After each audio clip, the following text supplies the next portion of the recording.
और service sector, आप school चलाते हैं, होटल चलाते हैं, रेस्टोरेंट में खाना खाते हैं, कंप्यूटर नौकरी कर रहे हैं, वकील हैं, हर तरह का जो आप काम करते हैं, अगर बिहार में रोजगार लाना है तो वो रोजगार सर्विस सेक्टर में ही आ सकता है। वो मैन्युफैक्चरिंग में नहीं हो सकता, वो कृषि में नहीं हो सकता, पूरे देश में नहीं है, यहाँ भी नहीं हो सकता। उसके लिए हम लोग क्या कर रहे हैं, बिहार में रोजगार के लिए बाइक बंद करने के लिए धनराज ने 3 पॉइंट प्रोग्राम किया। पहला पॉइंट क्या है, यहाँ पर समाज में पूंजी की उपलब्धता हो।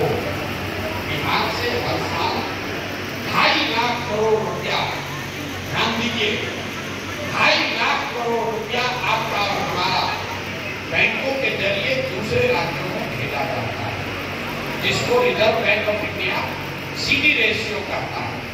इसका मतलब है कि जितना पैसा हमने आपने बैंक में रखा, उसके एवज में बैंक ने कितना पैसा वापस ऋण के तौर पर समाज को वापस